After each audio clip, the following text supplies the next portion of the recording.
Hey guys, this is Brandon with Apex Off-Road. Today we are going to be installing a Project M on this Nissan Frontier. It's not a very common install that we do, but we did want to go over the process of how we install our Project M's here at the shop, some of the gaskets that we use, and kind of the process to do that. So I already got a bunch of the stuff pulled out. We're going to add all of our gasket stuff up along the top, and then we're going to transition over and get this thing under the Project M, get it mounted, or at least positioned and then centered. And then I'll show you guys how we go through the rest of the process, so follow along. Okay, this is trunk cap auto car. Jeez.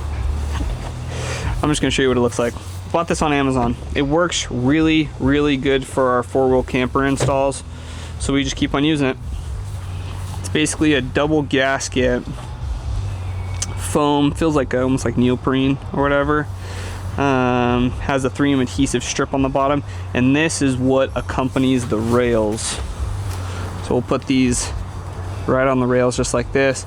We'll get this rail cleaned off really well so that it's we have a really nice place to add some adhesive.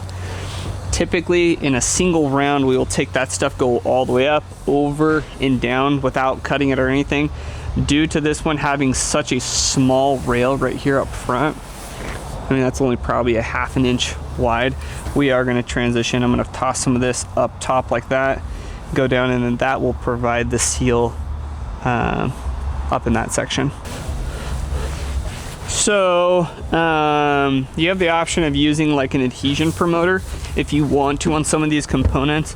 I don't necessarily recommend it because the pressure from the camper is going to be doing a majority of the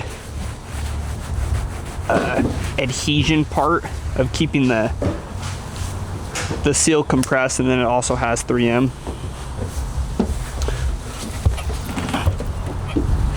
Okay. I'm gonna start over here, see where these bed caps, see how they want to move. I want to get pressed all the way out of the way. Toss a little up on top.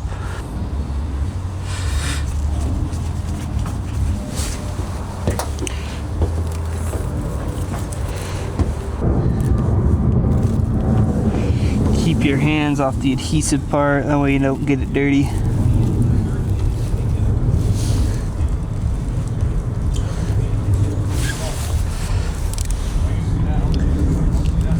So I'm going to overlap this just a little bit. You can see that's holding the tip of that down. That's going to give a really good seal.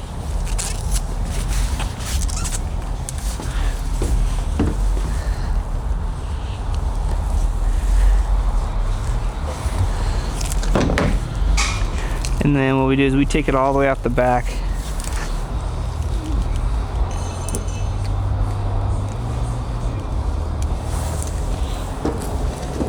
Now let's do the other side. Okay, and the reason we leave a little bit of overhang in the front and the back is because once we get the camper fully installed, we want to be able to cut it flush with the camper's edge versus having it cut too short or not do the sealing that it needs to do.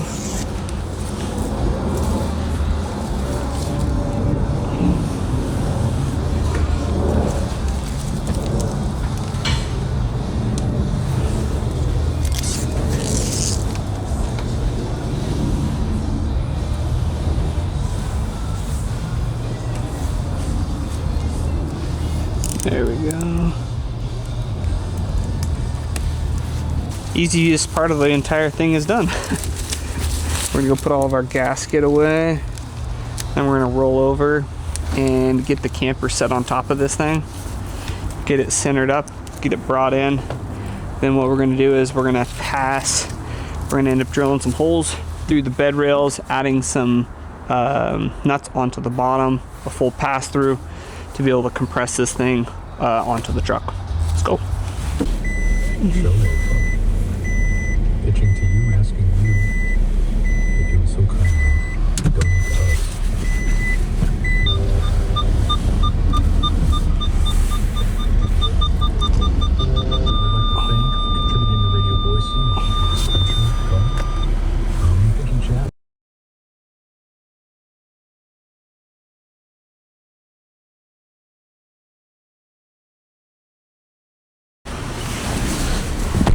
We got her mounted. Well, we got her on the truck. Now what we're gonna do is we're gonna pull her around to the front side of the shop, get her squared off perfectly on the bed, and then that's when we're gonna make our marks, drill the holes, and fasten this thing once and for all onto this truck.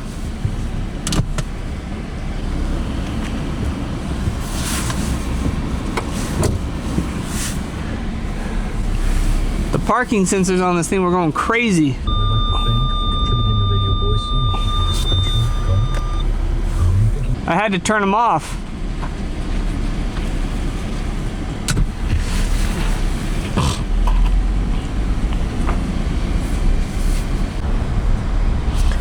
Oh yeah.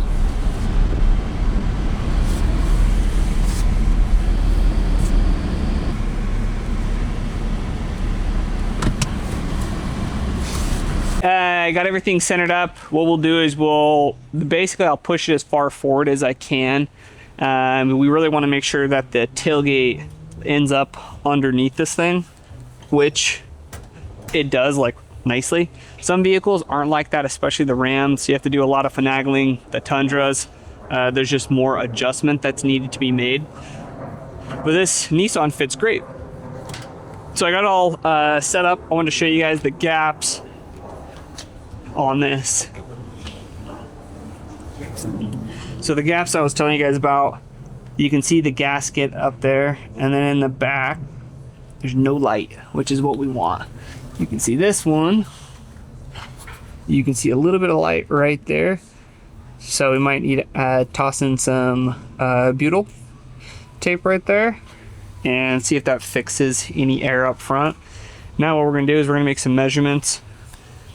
We're going to find the center of this area right here, measure out, and basically drill down from the top, pop it through the bottom. We had some big washes up here. There's some aluminum structures. You can see like a small line right here, like etched into the plastic, and that's where the aluminum structure is. So we want to go through the aluminum structure, pinch these together to give it the mount that we want. We got our 5/16 3-inch bolts. We got a large fender washer that we toss on top of it. It's going to go through 2 stacks of aluminum and then a little bed portion of the bed, and then we're going to shrink it up at the end. Typically we get about 3 or 4 threads showing outside of our nylock nuts. So we're going to get one drilled, get some good measurements, and see if these bolts are long enough, or if we're going to need to go grab some that are maybe 4 inches. We'll find out. 10.5, baby. Okay.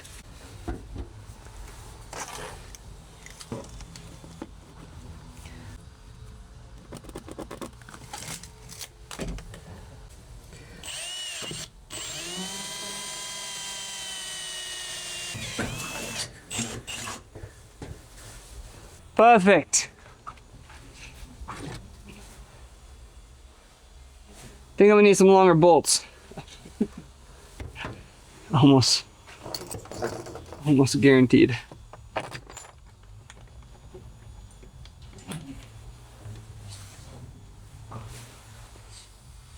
Shoot.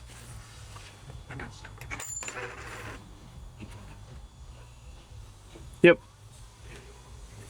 Gonna need some 4-inch bolts. Okay. Let me see if we got any 4-inchers here. Okay, so I finished drilling all the holes. We used 5/16 bolts with large fender washers for the top, regular washers for the bottom, because there's already a good foundation on the bottom of these. The only interesting part about these Frontiers is there's like a 1-inch gap in between. There's just a space in there. So if you keep on crimping down, it'll like keep on compressing. So yeah, we just went till it was super snug. We used all 6 screws just because we wanted to evenly distribute the pressure amongst the 6 of them. So when they're off-roading, there's not only 4, but now there is 6. So 4 is a requirement, but 6 is just the perfect number. Now what we're gonna do is we're gonna get all this cleaned out. they already actually added some weather sealing there, and we're gonna lower the back hatch and get that attached with the tailgate cover and a seal as well. We got some 3M. What we're gonna do is on the tailgate piece here, we're gonna put some 3M up here, and then we're gonna position our plastic overhang piece, which I already customized. They gave you kind of the basic shape that fits several of their models. But then it's up to you to make it fit like a glove. Or I guess us as the dealers. And we do. We make it look good.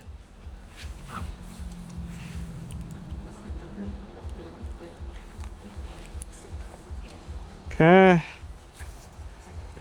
That adjusted. Get this pressed down nicely. Clean that well. So this is the piece that I changed. So it did come out to here, it was a square, kind of like that. And then I measured it to where when this thing shuts, what I want is this still to be able to cover, you know, this part of the tailgate. So this will go in like that. This will go in like that. It's also going to be raised up about right there, probably. Yes. This is always the tricky part. Okay, so we can do it once you install it. If it needs to be replaced,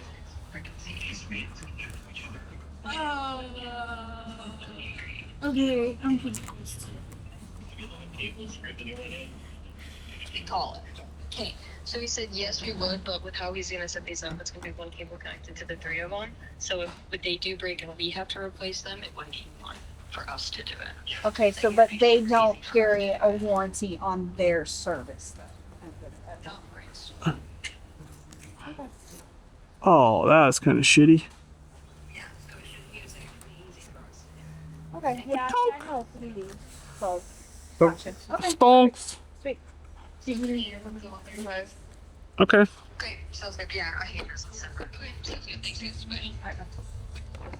Okay, now I need to grab the trimmer. What up? Just working my magic, Brian.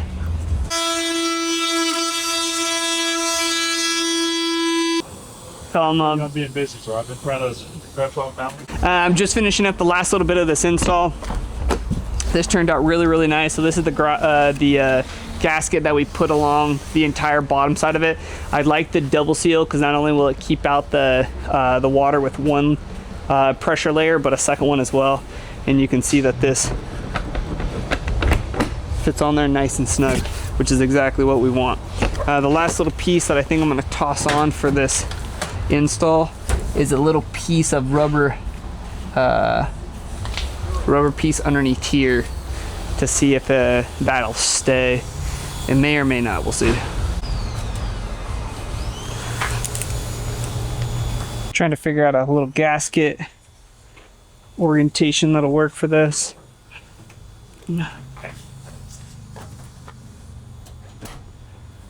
That's what we want. That's what we want. So what we end up having to do is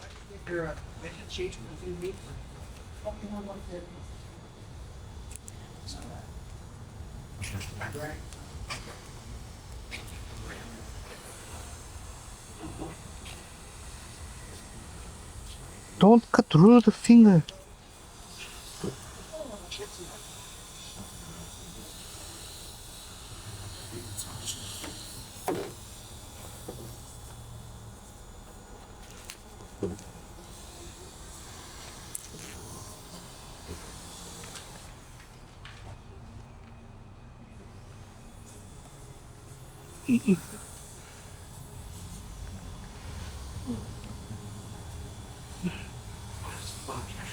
Oh yeah. It's great. I'm gonna send them home with a little bit extra. So if they want to repair anything or add some additional gasketing. This comes down. Dang, that's nice and tight too. Good seal all the way around. Covers all aspects. We're ready to go.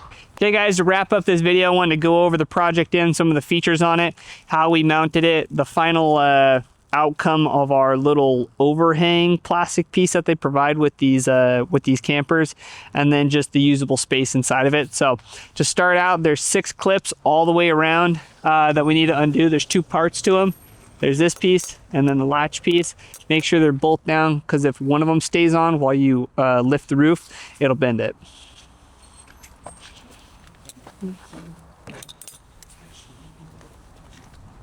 Also, these jacks, always take them off if you're traveling with them. Reason being is if you hit one of these, they're stout enough to where if they're connected to the body, it's more than likely to bend the body as well as the bracket. So both latches, nice tight seal.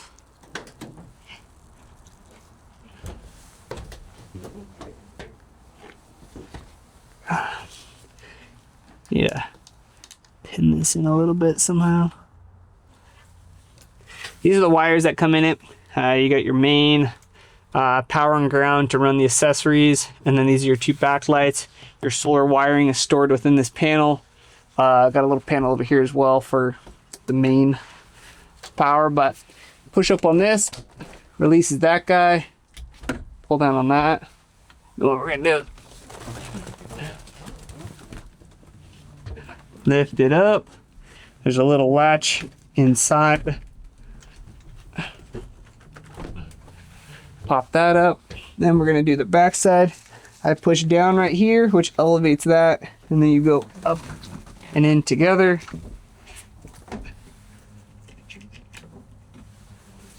It's always so satisfying popping one of these up. Got some accessories, paperwork, title. These are for transportation, so we don't need those no more. And tighten those up. Okay, so this camper is the 5-foot bed. So small amount of real estate here compared to the 6 and 8 foot Project M's, but still, this is the most amount of real estate that you're going to get out of a camper in a 5-foot bed, because the sides are slightly extended. You got these small benches to sit on that are built into the camper. They come like this. This is the mattress. It's a 2-piece, basically a large king size mattress almost is what it feels like sometimes, but you have enough here to get out. Wait, didn't realize that popped down. You have enough here, probably, I don't know, 24 inches or so. Do I have a tape measure? Nope. 3 inches longer than my forearm and hand combined. I'm gonna say about 24 inches. But check out this bed.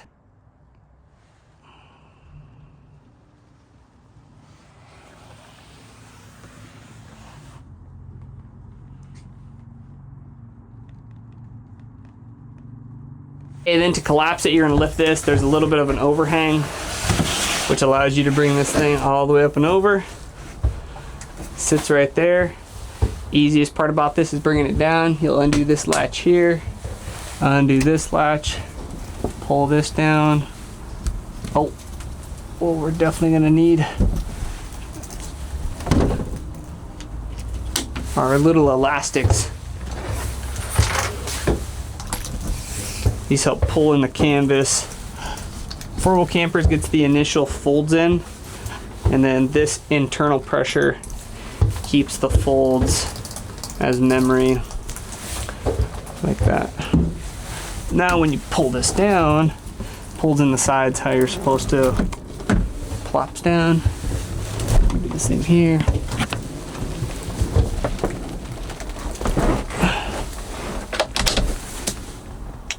Anything hanging out on the sides?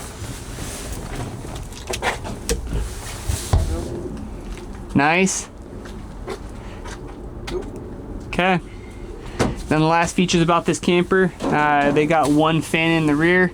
You can do a fan in the rear or in the front or both. So you have all three options. You can also get external lights mounted out here. We have an external additional solar panel plug that can go here. Got your keys, your remote for your fan, and that's it. That's a wrap. So now what we gotta do is we're gonna pull off the jack stands, take them over to the shop, and then wait for our customers to show up and do a walkthrough. So if you guys have any questions about Project M's, find your local dealer. We're here in Boise, Idaho. We have one of these Project M's on our F250, so a larger Project M.